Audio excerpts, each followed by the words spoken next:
Greetings, dear ones. I'm Cryon of Magnetic Service.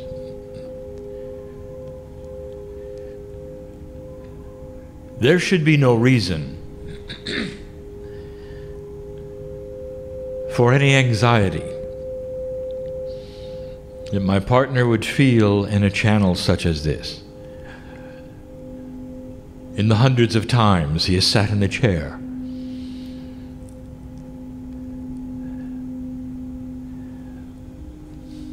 and through the portal, which is his higher self, comes in clean. A message from a messenger he is very familiar with. And yet there is anxiety.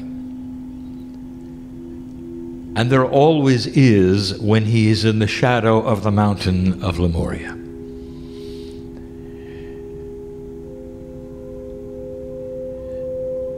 For this is an energy which he recognizes but does not recognize. Things which are hidden from him in his Akash. And so the energy of where you sit now is ripe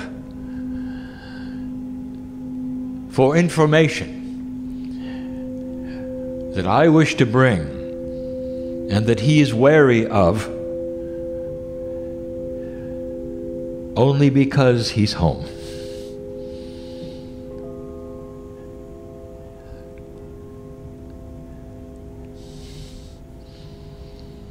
For the listener, we tell where we are sitting, so that the listener will understand and know who is not here in your time frame. First of all, you were upon the water. But in this particular situation, you're not moving. In the past, channels have been given, which were easier for my partner because you were moving. That is to say, there was no grounding element at all. But there is, here and now, for although you are floating, and although you are anchored, it is a dichotomy, you might say. Are you grounded or are you not grounded? It's a combination that produces an energy which is unique. The water is reflective. And so the energy indeed is similar.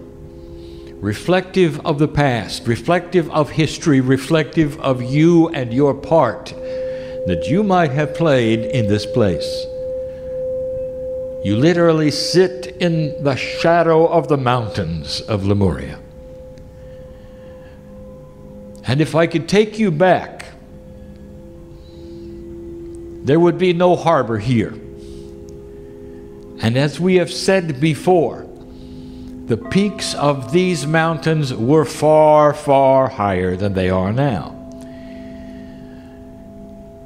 For a geological anomaly in a hot spot took place where there was a bulge in the crust of the earth that pushed this mountain higher.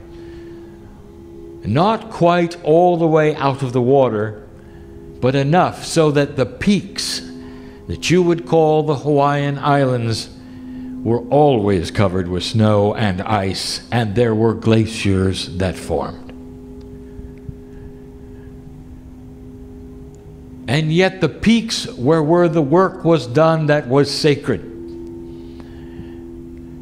And it gives an entire different feeling to the paradise of the tropics that you experience now, because it was cold. And now my partner gets information about himself that he does not know. Perhaps that is why he is apprehensive. My partner does not like the cold to this day. He has selected those areas of his life, literally for hundreds of lifetimes, that would never again put him in a situation where he had frozen winters. And he knows the lifetimes that have been showed by the readers of where he's been and what he has done.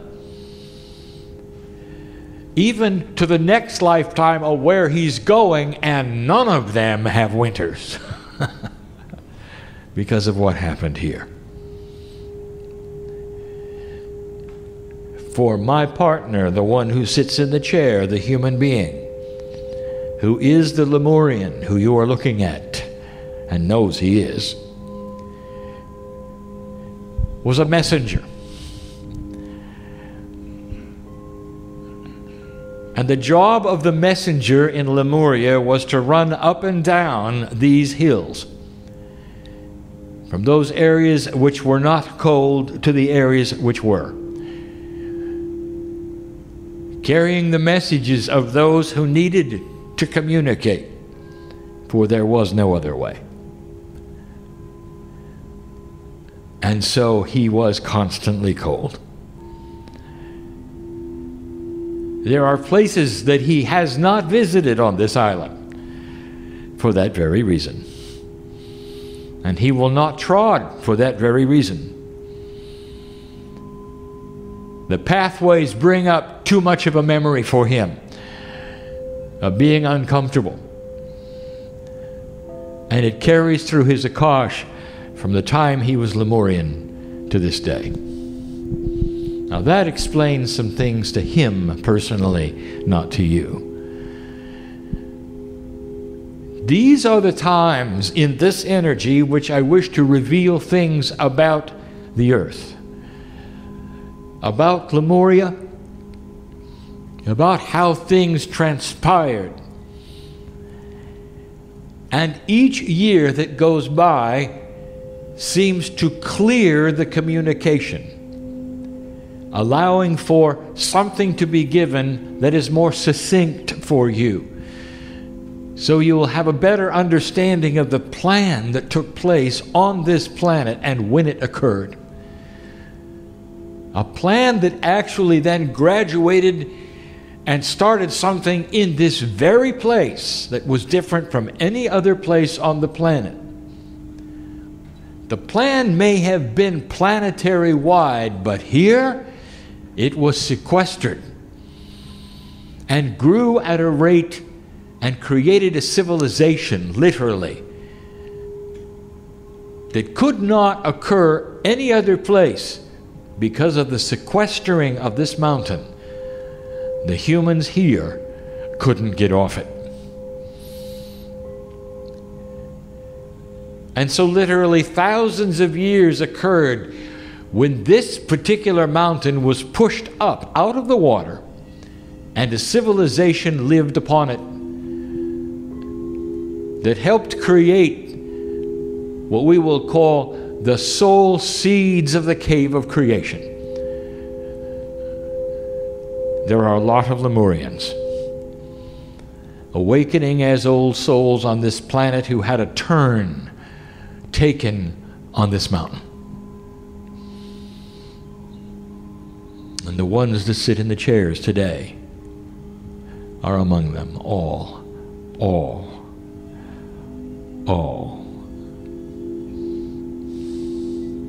And you feel it. At some level, you feel it. There are some things that are hiding in the scheme of this planet, including the consciousness of Gaia itself, that has to do with you. Now, I've just shown my partner what we're going to do.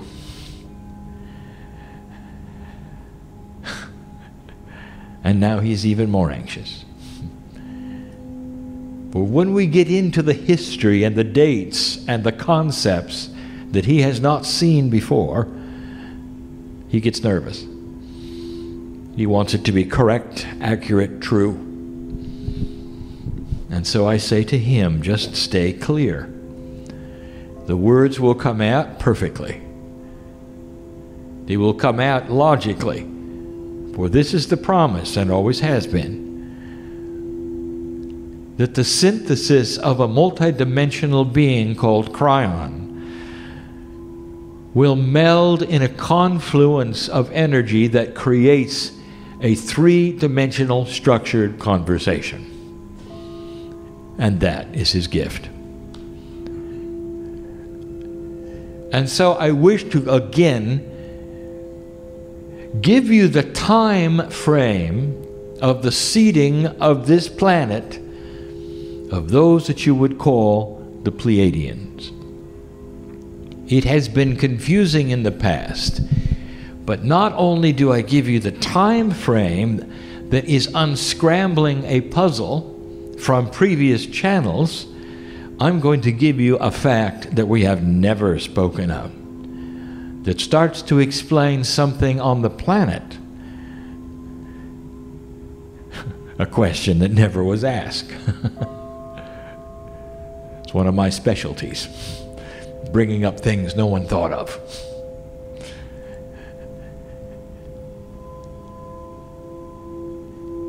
We have said recently that 200,000 years ago was the approximate time frame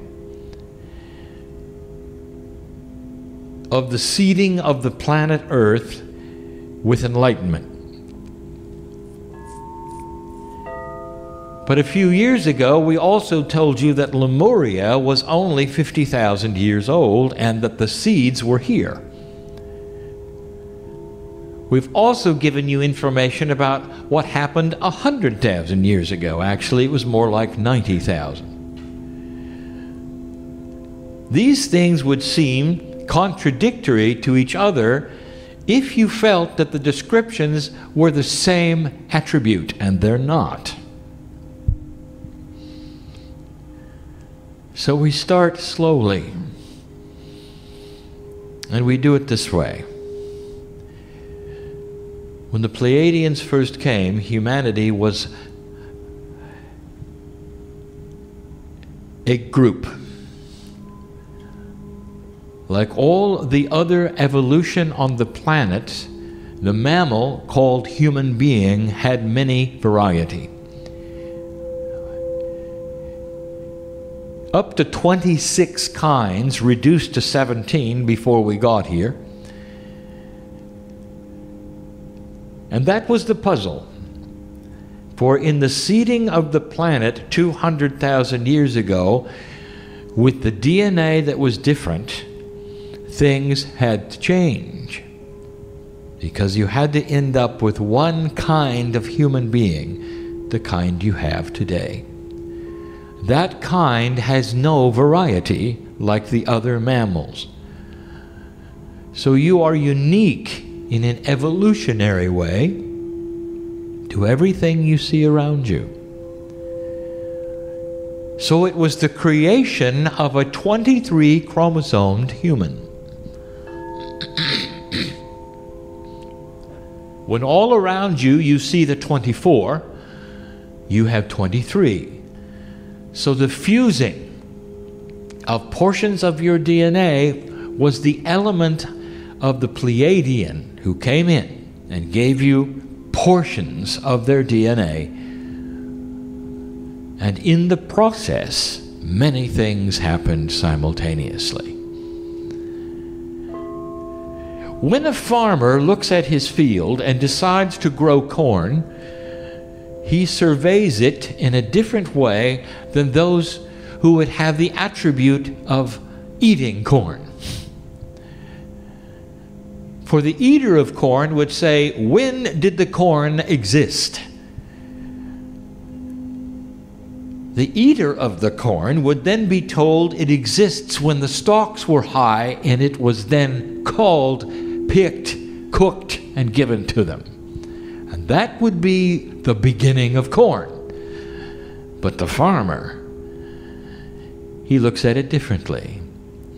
He looks at the raw land that has to then be plowed, energized, fertilized perhaps, turned over a few times, having some seasoned dirt.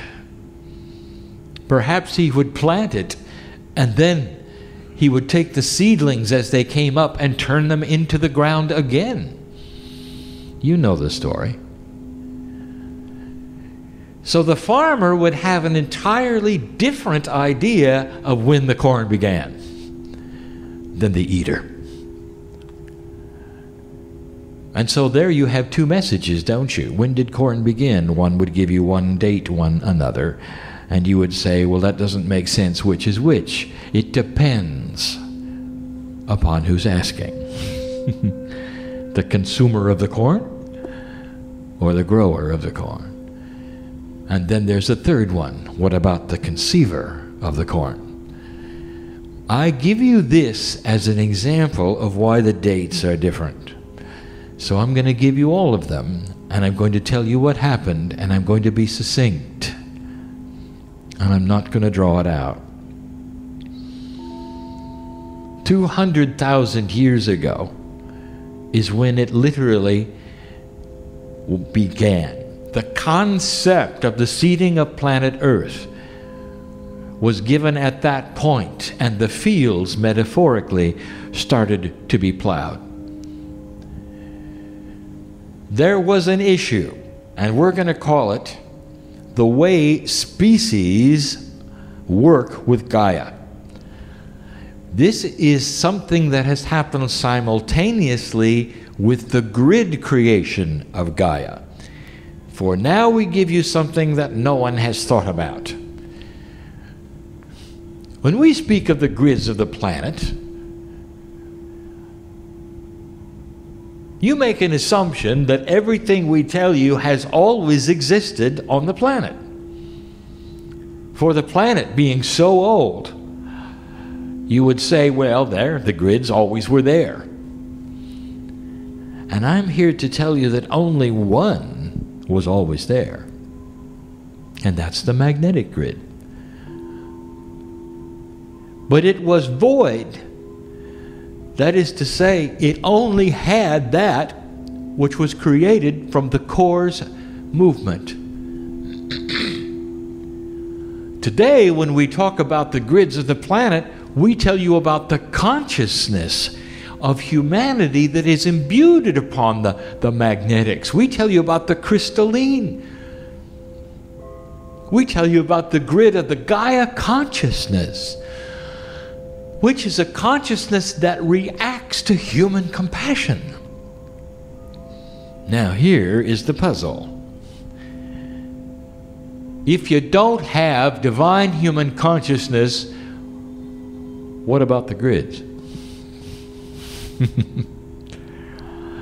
And so what the Pleiadians did was not only to start the seeds of humanity's change into having divine DNA, they brought the conscious grids. They had to. For grids cannot then react to consciousness that doesn't exist. And the consciousness that we are talking about is a sentient human being that stands with a piece of God inside them and with DNA with 23 chromosomes. So let us back up and say it again, and simpler, my partner. The triad of grids on this planet that we've spoken of over and over started with the seeding of humanity. They had to. For all the teachings we've been giving, especially about the crystalline grid that reacts to human consciousness and later compassion and later light, would have had no purpose to be here at all. So that's just one of the things that the Pleiadians did 200,000 years ago. And it was done quantumly in ways that you have no conscious awareness of, for they are beyond your ability to understand at the moment. But the result was Gaia. So you might say Gaia actually was created also quantumly from the seven sisters. Now the Gaia that existed before then was still Gaia, but not as it is now. It was a Gaia that was creating dirt on the earth. A Gaia that created life on the earth, but not a Gaia that responded to human consciousness. It's very different. So Gaia expanded when the Pleiadians came. It took 110,000 years for this to settle itself, for the ground to be ready, and for 16 species of human beings to leave, so that only one was left. And when that occurred, at approximately 90,000 years ago, is when you can start calibrating who humans were. Now, what about all of those others, and how did they leave? Now I'm going to give you something that exists even today. This is difficult, for my partner has not heard it in this fashion. It may not be complete for some of you, but we sit in the shadow of the mountain of Lemuria. We are on a reflective surface. You're floating in the water, somewhat disconnected from the ground, and yet very connected through your consciousness. So this is information that has not been brought in this fashion before. Go slowly, my partner.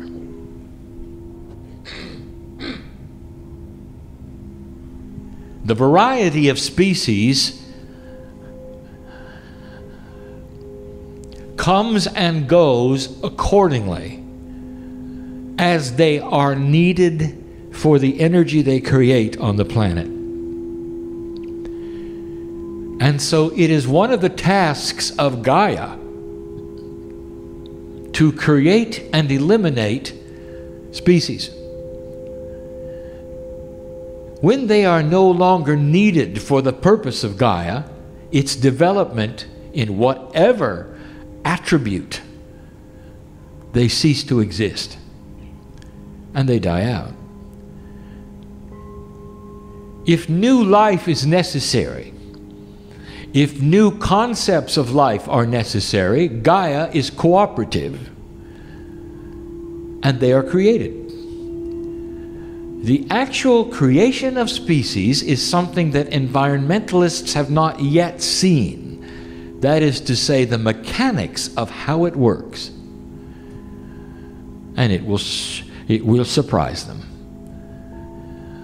But you have already seen the mechanics of some of them that do not exist and die out. Now, human beings, they come along and see this and they want to save them all. For in their linear mind, all of them should remain and exist and have a right to be here. The attribute of Gaia, however, is eliminating them to bring in new ones. I just gave you the mechanics of the reasons species come and go, and the variety of species come and go. And when the Pleiadians started to change the grids of the planet and Gaia saw the attitude of what was to come, the variety of species around this earth that represented many kinds of human beings slowly died out. There was not a war. There were no horrible plagues. There were no volcanoes and tsunamis that consumed them. Over attrition, appropriateness, and 110,000 years, they disappeared. And so approximately 100,000 years ago, there was only one left. And this is science. And everything that you study will bear it out. It also starts the esoteric engine of the pattern of life on the planet, where you can start to measure the soul. The very work you're doing today. Track the history. See what the intuition is of the creator of that system. When were you able to look at it succinctly? Now, how does this tie in to where you're sitting? Now we're at 90,000 years ago, and you're now looking at the beginning of the human being who had the 23 chromosomes. It took 50,000 more years for that to develop into a sentient human being who could put together a civilization, even a city. It takes generations of trial and error. It takes a very long time to cook a meal of quality. Things did not move quickly as they do today. This was the very beginning of trying to figure out how to make things work. But wisdom is this way. And the things that the Pleiadians put in place in a 23 chromosome human being, every single generation got wiser. Until the DNA hit an efficiency point that would allow for what you would see today. Perhaps even a little more. Where the divinity inside a human being was recognized and seen. And that was the beginning of Lemuria. Now we're at 50,000 years. It took another 20 to build the temples of rejuvenation and have the old souls of the kind that you were part of. And now we're at 30,000. And that truly is the time frame of the Lemuria we speak of now. We've told the rest of the story. When the bubble began to go down, that was the lift of the earth's crust, the mountains started to sink. But in the time that we have just discussed, there were thousands of years where this mountain contained a static Lemuria that only grew and old souls went through. Never repeating, never incarnating again, so that you could have the old soul experience. And these were the seeds that literally were planted here that were not planted in other places of the planet.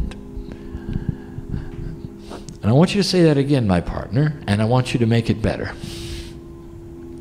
Because it's an island,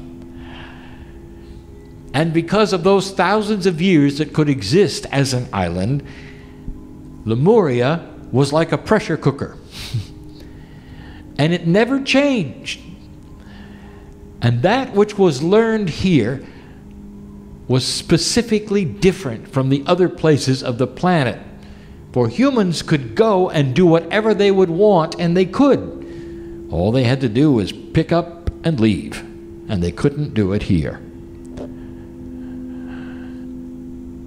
And so this became the place where the Akash of humanity chose to train old souls. And you would come in one time. And then you would go back and wait. And if you incarnated, it would be in another place on the planet. Therefore, there were a lot of souls who would incarnate through 20,000 years in these mountains. That explains why so many Lemurians are on the planet now. There is an awakening going on, dear ones, and the awakening right now on this planet involves your brothers and sisters who spent time running up and down these hills. Now, my partner, I want to talk about him again. He gets cold easy. He was in the Temple of Rejuvenation many times. And this is his association with Ya'i, and some of you know who this is. For as a messenger who was one who carried sacred information, he carried the secrets. And they did not want to share those secrets with very many humans. Therefore, he had a very, very long life. Continuing to be rejuvenated in the temple as many times as even those of royalty, the messenger lived a very long time. And he spent lifetimes as one soul here. And the whole time he was here, he was cold. It explains a lot to him in his Akash, where he lives now, where he'll live next time, where he lived the last time. Even as a mariner in Greece, he chose the warm parts. Now, I reach this point. I've given you the information, a timeline you didn't expect. To say this, Gaia and the grids of this planet all were born at the same time you were. Through the same energies you were. From the same source you were. If you were to go to a planet that exists without a name yet, in the constellation of what you would call the Seven Sisters, a constellation which to this day is celebrated on this island. If you could go there today and talk to them, they have a name for an energy of the dirt of the earth. It's not Gaia, but it's close. They have a crystalline grid. They have a magnetic grid. They have a Gaia-like grid. All that they had was transported here. The very grids of this planet, the ones that we are calling the conscious grids, are also Pleiadian. And that is news you didn't expect. Given in an energy that can only be given as we sit here in the shadow of the mountain that used to be cold. And that's enough for today.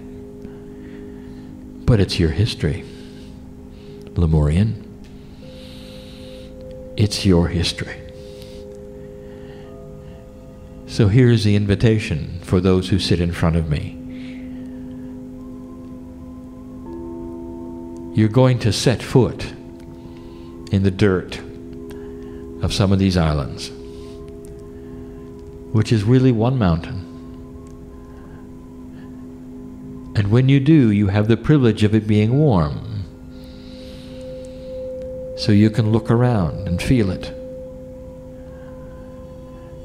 I want you to do that. And I'm going to challenge you right now to feel what is here. For only one reason, so that you will be rejuvenated and your Akash can remember in the way, the only way it can, and that is emotionally, to validate what you already suspected. You're an old soul, and there's a reason why you're awakening now and on this particular journey. And you need to spend a little time in the dirt, talking to the energies that you used to know so well. And it'll do you good to touch the dirt of home. Oh, there's more. But that's enough for now. That's enough for now. And so it is.